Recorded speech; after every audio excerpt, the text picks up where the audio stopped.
में बस बता दोगे क्या क्या टॉपिक्स थे, क्या अपने को समझ आया? हमारे ये टॉपिक थे कि ये ना एक सर आए थे जो हमें विदेश के बारे में बता रहे थे, और एक सर थे जो हमें अपनी बात बता रहे थे कि हमने, एक मैम ने कहा कि हमने ना अपनी चॉइस नहीं रखी, जो हमें बनना था वो हम नहीं बन पाए, जिससे हम सेटिस्फाइज नहीं थे। और एक ने हमें बताया कि ये ना कि हम विदेश जाके बहुत बहुत अच्छे अच्छे एजुकेशन ले सकते हैं, जिससे हम आगे बढ़ के अपना नाम और रोशन कर सकते हैं। और इसमें एक ने कहा था कि हमें अलग अलग फील्ड में जाकर हम अलग अलग फील्ड को जॉब कर सकते हैं, और ये हर किसी के लिए आसान है। Very good. इधर से भी कोई बच्चा बताए, और शर्माने वाली बात ही नहीं है, कुछ सही या गलत नहीं है, जो भी आपका आज का ये सेशन मेरे को बहुत ही अच्छा लगा, और इसमें हर तरह के बारे में बताया गया कि हम ऐसे नहीं कि गवर्नमेंट ही जॉब करते हैं, इसके अलावा हमें गवर्नमेंट जॉब नहीं मिली तो और भी काम कर सकते हैं। और एक सर ने, विकास जी सर ने तो बहुत ही अच्छा बताया, और जो वो तो एक सेनानी थे, उन्होंने इतना अच्छा दिया तो हमें उनकी बातें सुनकर बहुत खुश हुए। एक सर ने पैरामेडिकल बारे में बताया कि हम 2 साल की तैयारी 3 महीने में कर सकते हैं, उसके अंदर सब कुछ प्रैक्टिकल वगैरह सब किए जाते हैं। धन्यवाद। एक्सपर्ट्स के लिए जोरदार तालियां। उन्होंने अपना कीमती समय, अपना एफर्ट आप सबको दिया। आपका कोई भी प्रश्न है, माइक के साथ हमारे साथी वहाँ खड़े ही हैं, और आप पूछें और हम उसका उत्तर दें। तो हमने सोचा लास्ट वाला हम थोड़ा इंटरेक्टिव सेशन रखेंगे, है ना? तो कोई भी जिसके मन में इससे जुड़ा कोई भी सवाल हो, आप बेझिझक पूछ सकते हो। अगर हम आज से स्टडी करें तो मैम ये फर्स्ट ईयर से हूँ, मेरी साइंस मैथ से 12th हुई है, तो आज से ऐसे कौन से सब्जेक्ट पढ़ने स्टार्ट किए जाएं कि मेरे आगे यूपीएससी में अच्छी रैंक लगे? तो शुरुआत हम जितनी पहले कर लें उतना अच्छा है, क्योंकि ऑफकोर्स ज़्यादा टाइम मिलता है। और अभी आप जैसे फर्स्ट ईयर स्टूडेंट हैं, तो अभी क्योंकि ये एग्ज़ाम में जब हम पढ़ाई करते थे, और मैंने तैयारी करी थी 2014-15 में, तो तब भी करंट अफेयर्स एक बहुत ही इम्पॉर्टेंट पोर्शन होता था पूरे एग्ज़ाम सिलेबस में। तो अभी से आप न्यूज़पेपर पढ़ना शुरू कर सकते हैं, क्योंकि काफ़ी बच्चे जो school college 10th plus school में होते हैं या कॉलेज में होते हैं, अखबार और करंट अफेयर्स उतना नहीं पढ़ते हैं। तो ये एक चीज़ है जो आप अभी से पढ़ सकते हैं, तो आपका एक जनरल नॉलेज बेस अभी से बहुत अच्छा बनना तैयार हो जाएगा। दूसरा, इस एग्ज़ाम में चाहे प्रीलिम्स हो, मेंस हो, आप मतलब ये एग्ज़ाम में हर सब्जेक्ट का कुछ ना कुछ होता है। तो आप अभी कॉलेज में जो भी सब्जेक्ट पढ़ रहे हैं, कहीं ना कहीं वो टॉपिक्स भी ओवरऑल टॉपिक्स जो एग्ज़ाम के सिलेबस में हैं उससे मैच करेंगे। तो जो आप कॉलेज में पढ़ रहे हो, कहीं ना कहीं वो थोड़ा बहुत आपके एग्ज़ाम की उस पोर्शन की तैयारी तो कर रहा है। बाकी आप चेक कर सकते हो कि कौन से टॉपिक्स अभी आपके कॉलेज के सब्जेक्ट से रिलेटेड है, और उन पर भी थोड़ा सा ब्रशअप करना शुरू कर सकते हो। सिद्धार्थ, आप ऐड करो। सभी को नमस्कार। मैं मैम के व्यू से थोड़ा डिफरेंट बताना चाहता हूँ कि जैसे आपको पता है सिविल सर्विसेज अगर लिखना है तो बेसिक क्वालिफिकेशन ग्रेजुएशन ही। तो जैसे आप 8th क्लास में हो तो 10th क्लास की बुक्स तो पढ़ते नहीं हैं, 8th क्लास में तो 8th क्लास ही पढ़ना है। तो मैं आपसे रिक्वेस्ट करूँगा कि जब आप कॉलेज में हो, स्कूल में हो, पहले सबसे पहले उस सब्जेक्ट्स को आप अच्छे से पढ़ोगे, क्योंकि हर लर्निंग उस स्टेज पे उतनी हो सकती है जितना उसके लिए आप सक्षम हो और उसके लिए आपकी जो क्षमता हो। तो अगर आप कॉलेज में हो तो कॉलेज के जो आपके सब्जेक्ट्स हैं, जैसे मैम ने कहा था, लेकिन करंट अफेयर ज़रूरी है। आप न्यूज़पेपर पढ़िए और अन्य किताबें पढ़िए, जिससे आपकी जो दुनिया के बारे में नॉलेज है, आपके मतलब पर्यावरण में क्या चल रहा है उसके बारे में आपको जानकार रहना ज़रूरी है। वो तो बट वो उसको आप इस प्रकार के सोचो मत कि मैं यूपीएससी की तैयारी कर रहा हूँ, मैं जनरल नॉलेज बिल्ड कर रहा हूँ। उसके बाद आपके कॉलेज के सब्जेक्ट्स हैं, उसको आप अच्छे से पढ़िए, उसमें आप अच्छे से ध्यान दीजिए, क्योंकि यूपीएससी एग्जाम क्रैक करने के लिए या पास करने के लिए कोई अलग से विशेष नॉलेज जब आप तैयारी करोगे ऐसे तुरंत नहीं आ जाएगा। क्योंकि कॉलेज में जो चीज़ आप सीखोगे, जो ब्रेन आपका डेवलप होगा, जिस प्रकार से आप एनालिटिकल स्किल्स आप डेवलप करोगे, वो आपको यूपीएससी एग्जाम में काम में आएगा। आप ये नहीं कर सकते हो कि जैसे इंजीनियरिंग छोड़ते हुए मैं सीधा यूपीएससी के लिए तैयारी करूंगा, तो फिर इंजीनियरिंग में जो चीज़ आपको सीखनी चाहिए थी, जिस प्रकार से आपको एनालिटिकल स्किल्स डेवलप करनी चाहिए थी, वो यूपीएससी एग्जाम के लिए फिर रेलेवेंट नहीं रहेगा। तो मेरा रिक्वेस्ट है कि जिस क्लास में हो, जिस स्टेज पे हो, सबसे पहले उस सब्जेक्ट्स को अच्छे से पढ़िए। उसके साथ साथ अगर आप दुनिया के बारे में नॉलेज डेवलप करना चाहते हो तो वो ज़रूर आप बुक्स पढ़ सकते हैं, किताबें बुक्स आ रही हैं, न्यूज़पेपर्स काफ़ी हैं, वो आप ऐसे रेगुलर हैबिट आप शुरू कर सकते हैं। अभी जिस फील्ड में हो उस पर ध्यान दो। तो हम एक मिडिल क्लास फैमिली से आते हैं, तो मैं एक स्ट्रेस रहता है कि किसी भी हाल में हमारी ग्रेजुएशन के साथ साथ हमारी है ना गवर्नमेंट जॉब लग जाए। बस यही कि अगर हमने ये अभी से स्टार्ट नहीं किया तो हमारी जॉब नहीं लगेगी, और जॉब नहीं लगेगी तो हमारी फैमिली को तो यही चाहिए कि बस इसकी गवर्नमेंट जॉब लग जाए, भले कोई भी हो। तो हमें फिर बाद में मौका नहीं मिलेगा कि हम एक बहुत बड़ी तैयारी कर सकें। हमें बोला जाएगा कि आपको जैसे जॉब लेनी है छोटी मोटी जॉब लेके बस जॉब लगो किसी भी हाल में, क्योंकि हम एक मिडिल क्लास फैमिली से, और हमारा यहाँ राजस्थान में ज़्यादा तो यही रहता है कि जल्दी से जल्दी लड़की की शादी कर दी जाए। तो अब वो जॉब हो नहीं हो उसके कोई फर्क नहीं पड़ता, आगे वाले पढ़ाने वाले बिल्कुल भी नहीं होते, और हमारी क्लास में तो बिल्कुल ही नहीं होते। नहीं, आपकी बात से वो रहते हैं, आपके डिफिकल्टीज और परेशानी जरूर रहती है, बट अपने को ये चीज़ को भी समझनी है। जैसे मान लो ये स्टेटिस्टिक्स कहता है इंडिया में जो टोटल जॉब्स हैं उसमें केवल 3% जॉब है सरकार के जॉब से, बाकी 97% जॉब्स जो है वो प्राइवेट सेक्टर नहीं है, और वो ऑर्गेनाइज सेक्टर के हैं। अनऑर्गेनाइज सेक्टर अलग है, प्राइवेट सेक्टर जो ऑर्गेनाइज जॉब्स है 97% ही है। आप मान लो अगर 100 लोग तैयारी कर रहे हैं, अगर 3 ही जॉब अवेलेबल है तो 3 लोग ही गवर्नमेंट जॉब में जा सकते हैं, बाकी 97 लोगों को अपनी स्किल्स और अपनी क्षमता इस प्रकार से तैयार होनी चाहिए जो 97% प्राइवेट सेक्टर में भी आप जाने के लिए सक्षम हो, तैयार हो। मेरा कहने का मतलब ये नहीं था कि आप गवर्नमेंट एग्जाम्स के लिए उस वक्त तैयारी मत करो, बट अपने को जो खुद के स्किल है जिसके लिए आप वहाँ पे गए हो, जिस कॉलेज स्कूल में गए हो, कॉलेज में गए हो, सबसे पहले उस पर स्ट्रॉन्ग होना चाहिए ताकि हम आगे भी प्लान कर सकते हैं। मेरा कहने का मतलब यही था।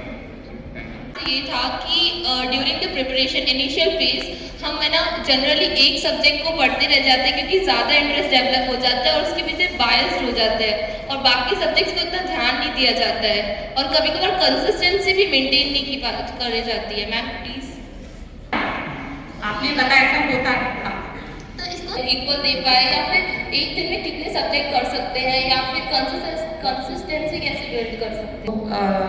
मेरे हिसाब से सिद्धार्थ भी अपना इसमें पॉइंट ऑफ व्यू बताएंगे।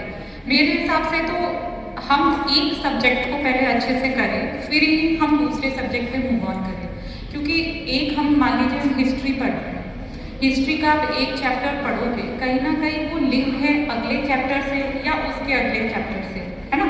तो अगर हम बीच में थोड़ा सा हिस्ट्री पढ़ लिया फिर हम ज्योग्राफी पे चले गए तो एक लिंक नहीं बनता है। हम जितनी अच्छी तरीके से कंसेप्ट्स को ग्रैस्प कर सकते हैं और उनको समझ सकते हैं कि कैसे चीज़ें ओवरऑल पर्सपेक्टिव में हैं, वो हम लूज आउट कर जाएंगे अगर हम क्विकली बहुत ज़्यादा सब्जेक्ट्स चेंज करें। तो हालांकि ये भी है कि एक ही सब्जेक्ट पढ़ते जाए तो बोरियत हो सकती है, पर एक सब्जेक्ट को करीब एक अच्छे पोर्शन तक पढ़ें और फिर ही हम दूसरे सब्जेक्ट पे जाएं। उसी से आप जो कह रहे हैं ना कंसिस्टेंसी, उसी से मेरे हिसाब से तो उससे कंसिस्टेंसी और कंसेप्ट्स का ग्रास्पिंग पावर बेटर होगा, है ना। तो इसमें आप डिवाइड ऐसे कर दीजिए कि जो मान लीजिए आपको सब्जेक्ट्स मुश्किल लगते हैं उसमें आपको ऑफकोर्स टाइम ज़्यादा लगेगा क्योंकि वो आपके स्ट्रेंथ्स नहीं आपकी वीकनेस है। तो पहले वीकनेस पे अपन वर्क करें, उसका एक अच्छा खासा पोर्शन कवर करें, फिर ही हम दूसरे सब्जेक्ट पे जाएं। तो मेरे हिसाब से ऐसे होता है। बाकी सिद्धार्थ अपना ओपिनियन इस पे दे सकते हैं ऐसे, बट टाइम पीरियड बहुत ज़्यादा मत रखिए। जैसे जब मैं पढ़ रहा था एक हफ्ते में एक सब्जेक्ट पढ़ता था, उसके बाद एक सब्जेक्ट पढ़ता था, तो उस हिसाब से आप लोग प्लान कर सकते हैं। मैं बात कर रहा था तो उसने बड़ा अजीब जवाब दिया। मैं आपको प्रभावित करने की कोशिश नहीं कर रहा हूँ। एक ने कहा मुझे टीना डालना है, मैंने कहा टीना डाली बनना है आईएएस बनना है। उसने उसने बड़े इंटरेस्टिंग बात की। उसने कहा मैं जहां भी जाऊं मैं अपना इम्प्रिंट छोड़ूं, मैं चाहती कुछ भी बनूं, कैसे भी बनूं, लेकिन जो करूं उससे फर्क जनता को दिखाई दे। तो ऐसे भी लोग हैं जो सिर्फ आईएएस की बात नहीं कर रहे हैं, बहुत सारे और की बात कर रहे हैं और सर ने जैसे कहा कि 97% अदर जॉब्स है, मायने ये रखता है, मंजिल है कितनी दूर नहीं रखता माने, रखता है माने हम कितना चल सकते हैं। तो बहुत अच्छा मौका मिला है कि सीधे रूबरू होकर बात कर रहे हैं। हाथ उठाने में कंजूसी न करें, बाहर फिर मुझे बताएं कि मेरे मन में सवाल था, गलत होगा। हाथ उठाइए। Good morning ma'am. मैम मेरे ये क्वेश्चन है कि यूपीएससी की प्रिपरेशन के लिए ना कौन सा मीडियम बेस्ट रहता है? एक्चुअली ज़्यादा देखें ना तो इंग्लिश मीडियम वाले ना ज़्यादा रैंक प्राप्त करते हैं और मोस्टली एस्पिरेंट्स हैं ना वो इंग्लिश मीडियम ही चूज करते हैं। ऐसा क्यों? हिंदी मीडियम वाले ज़्यादा रैंक क्यों नहीं प्राप्त कर पाते हैं? मैं इस चीज़ से तो इतनी बात से एग्री जरूर करूँगी कि इंग्लिश मीडियम स्टूडेंट्स नंबर में ज़्यादा होते हैं, पर मैं उस बात से एग्री नहीं करूँगी कि हिंदी मीडियम बच्चे इसमें नहीं कर पा रहे। मुझसे पहले जो कलेक्टर साहब थे वो तो हिंदी माध्यम के टॉपर थे, मिस्टर निशांत जी, जस्ट मुझसे पहले जो कलेक्टर साहब यहाँ पोस्टेड थे। और ये जरूर है कि बच्चे जो इंग्लिश में अपीयर होते हैं उनकी संख्या इसलिए ज़्यादा है क्योंकि साउथ इंडिया से, जैसे सिद्धार्थ तमिलनाडु से, तो इंग्लिश से उन्होंने भी अपीयर किया। जो नॉर्थ इंडिया में बच्चे हैं जो इंग्लिश मीडियम से हैं, तो वो टोटल अगर हम न्यूमेरिकली क्वांटिटी देखें तो जरूर ये होता है कि इंग्लिश माध्यम से बच्चे ज़्यादा देते हैं। पर जो बच्चे हिंदी माध्यम से अच्छा देते हैं, ऐसा नहीं कि उनकी रैंक्स अच्छी नहीं होती। मेरे ख्याल से निशान सर भी टॉप 10 में थे, तो टॉप 10 में आना कोई छोटी बात नहीं, बहुत बड़ी बात है। तो हमारे यहाँ खुद जो यहाँ कलेक्टर साहब लेके गए वो हिंदी माध्यम से टॉपर हैं, तो जरूर अगर आप मेहनत करें, इसमें सिंपल सी बात है, चाहे हम इंग्लिश मीडियम से हो या हिंदी मीडियम से हो, हमें भले ही चाहे मेंस में हम आंसर राइटिंग कर रहे हो हिंदी में, तो हमारी हिंदी उसमें अच्छी होनी चाहिए। अगर हम इंटरव्यू में हिंदी माध्यम से इंटरव्यू दे रहे हैं तो हमारी हिंदी फ्लुएंट होनी चाहिए। तो चाहे कोई भी हमारा माध्यम हो, हिंदी हो या इंग्लिश हो, हमें उसमें परफॉर्मेंस अच्छी देनी है। और बिल्कुल हिंदी माध्यम से भी जो लोग होते हैं वो भी टॉपर्स की कैटेगरी में आए हैं, तो ऐसी कोई ऐसी बात नहीं। पर हाँ, क्योंकि साउथ इंडिया से हो, नॉर्थ ईस्ट से हो, काफ़ी बच्चे इंग्लिश मीडियम से ही अपेयर होते हैं, इसलिए न्यूमेरिकली हम ये जरूर कह सकते हैं कि इंग्लिश मीडियम से ज़्यादा बच्चे बैठते हैं। बट ऐसा कुछ है नहीं कि जो हिंदी मीडियम से बैठते हैं उनको अच्छे अंक नहीं आएंगे या अच्छी रैंक प्राप्त नहीं होगी, वो बात सही है। मतलब ये कि मेरा सिविल सर्विसेज से रिलेटेड क्वेश्चन नहीं है। मैं ये पूछना चाहती थी, जैसे 12th हो जाती है हमारी, उसके बाद में हमें ये नहीं पता हमको कि हमारे आगे हम उस सब्जेक्ट में कौन से फील्ड में जा सकते हैं, क्योंकि बहुत सारे फील्ड्स हैं, बहुत सारे एग्ज़ाम्स होते हैं। मेनली यहाँ का जो इस एरिया का यूँ रहता है कि वो मोस्टली रीट में जाएंगे, रीट नहीं तो उससे first grade, second grade, professor ये देखेंगे। अगर थोड़ा बहुत इंटेलिजेंट हुआ तो यूपीएससी या आरपीएससी। इनके अलावा बहुत सारे एग्ज़ाम होते हैं, जैसे मैं मैथ्स से हूँ, मेरा सब्जेक्ट मैथ्स था, तो मुझे 12th के बाद में ये प्रॉब्लम आई थी कि मैं कहाँ जाऊँ, बहुत सारे फील्ड है और मुझे पता भी नहीं है कि कौन कौन से एग्ज़ाम होते हैं किस फील्ड के लिए। तो मैं यूँ पूछना चाहती थी कि ये आपने आज बताया, इसमें फॉरेन कंट्री से स्टडीज़ के लिए, बायोलॉजी के लिए सब बताया था, मैथ्स के लिए इतना कुछ नहीं था। तो मैथ्स के फील्ड में कितने एग्ज़ाम हैं, कितने फील्ड्स हैं, मुझे उनके बारे में पूछना था। ये वाला आयोजन पहली बार ही कर रहे हैं जिले में, तो हमें भी ये जानना था कि मतलब इसमें हम कितना आपको गाइडेंस प्रोवाइड कर पाए और कितना नहीं। आपकी बात बिल्कुल सही है कि जब बच्चा 12th की बोर्ड एग्जाम दे रहा होता है, 12th के बाद सोचता है कि अब क्या क्या ऑप्शंस हैं, क्योंकि यूपीएससी या आरएएस एक ठीक है एक दिशा है, बट सब उसमें नहीं जाना चाहते तो या नहीं कर पाते, तो बाकी हमारे लिए क्या ऑप्शंस ओपन है। तो जैसे हमको है ना प्रहलाद जी, एक स्टूडेंट फैसिलिटेशन सेल हम बनाएंगे। मुझे आपके प्रश्न से बहुत अच्छा आइडिया आया कि हम एक स्टूडेंट फैसिलिटेशन सेल जिले पे कलेक्ट्रेट में ही बनाते हैं। अब जैसे आज आप यहाँ आए हो, एक पर्सन जो कि यही नोडल इंचार्ज इन्हीं को मैं बनाऊंगी कि आपने ये क्वेरी दी कि मैं मैथ्स की स्टूडेंट हूँ और मेरे लिए मैथ्स में ही आगे क्या क्या फील्ड्स और अपॉर्चुनिटीज़ अवेलेबल हैं कि मैं सब में ट्राई करूँ और जिसमें मैं अच्छा कर पाऊँ, मेरा उसमें सिलेक्शन हो।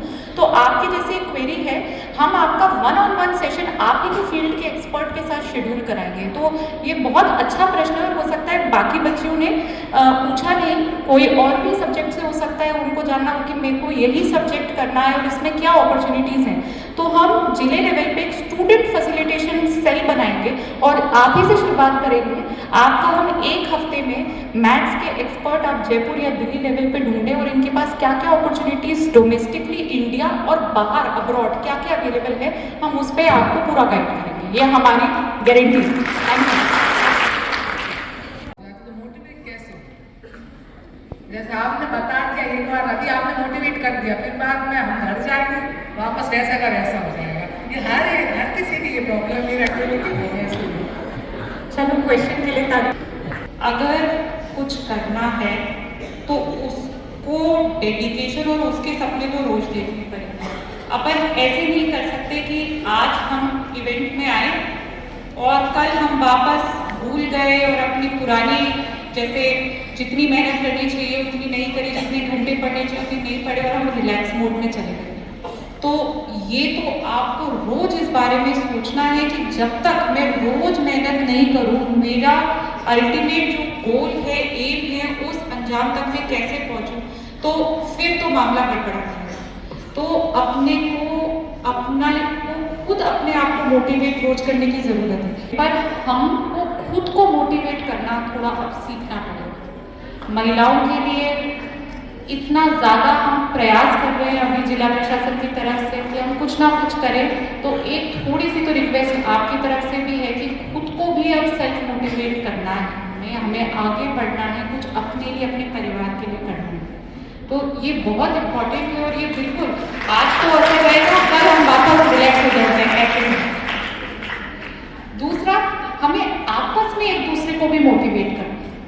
मैंने आपसे दो बातें कही कि पहला सेल्फ मोटिवेशन, दूसरा एक दूसरे को मोटिवेशन। सबसे बड़ा एक महिलाओं को सबसे ज्यादा समझती है। हो सकता है कि मैं महिला कलेक्टर हूँ तो मुझे इसलिए आप लोगों के लिए इतना ज्यादा फील होता है, तो ठीक है, बाकी चीजों पे तो हम काम करते हैं, बट मैं आप पे बहुत ज्यादा काम करने की कोशिश की कि नहीं, मैं महिलाओं के लिए, बच्चियों के लिए, बालिकाओं के लिए कुछ करूँ। तो हमें एक दूसरे को मोटिवेट करना है। आज लीला ने हमें मोटिवेट किया, कल आपको हम सबको मोटिवेट करना और एक दूसरे को एक साइकिल, एक सर्कल में मोटिवेट करते हैं, क्योंकि ये दौर हमारा है, हमें अब आगे बढ़ना है। तो आप बिल्कुल घर जाके भूलोगे नहीं ये बात, खुद को मोटिवेट करोगे और जब अगले दिन अपने स्कूल या कॉलेज में एक दूसरे को मिलोगे तो एक दूसरे को भी मोटिवेट करना, ठीक है? तो क्या ये आप लोग करोगे? पक्का? चलो ठीक है।